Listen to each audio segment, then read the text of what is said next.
یہ ہمارا جو ملک بنا لا الہ الا اللہ کی بنیاد پر بنا. یہ لا الہ الا اللہ کیا ہے؟ اسی میں پوری کائنات کا راز ہے. لا الہ الا اللہ میں اسی میں چھپی ہوئی اللہ کی معرفت ہے. اسی میں آسمانوں اور زمینوں کے راز ہیں. لا الہ الا اللہ. لا الہ الا اللہ جنت کی کنجی ہے، چابی ہے.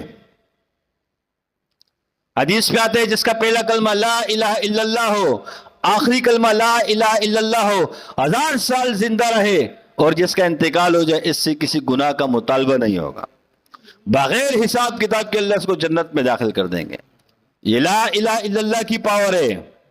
جنگ ہتھیاروں سے نہیں لڑی جاتی، جنگ تعداد سے نہیں لڑی جاتی، جنگ ایمان سے لڑی جاتی ہے، کلمے کی طاقت سے لڑی جاتی ہے. بدر میں 313 تھے، قوت کے حساب سے کمزور، کچھ تلواریں ہیں کچھ نہیں، کچھ ٹوٹی ہوئی تلواریں، ہاتھ میں لکڑیاں ہیں، ڈنڈے ہیں، 1000 مسلح فوج سامنے آئی ہے. تو یہ تعداد سے نہیں لڑی جاتی ہے، ایمان کے بلبوتے پہ جنگ لڑی جاتی ہے، اسلام اور کفر کے درمیان. ہم ناز نہ کریں بلکہ اللہ کا شکر ادا کریں کہ اللہ نے ہماری مدد کی. اللہ ہماری مدد نہ کرے ہم کچھ نہیں کر سکتے. لا الہ الا اللہ کو ہم کیا سمجھتے ہیں؟ معمولی چیز نہیں ہے، بہت بڑی نعمت ہے. ساری معرفت اس کے اندر چھپی ہوئی ہے. تمام نبیوں کو اللہ نے یہی کلمہ دیا، لا الہ الا اللہ پڑھو. ایک ولی کو جب ولایت ملتی ہے وہ بھی اس کلمے کی برکت سے ملتی ہے کہ اس کلمے کے اندر معرفت ہے.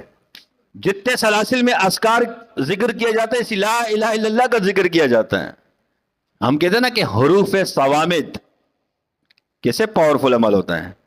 حروف صوامت کا راز بھی لا الہ الا اللہ ہے. کیا ہے؟ لا الہ الا اللہ.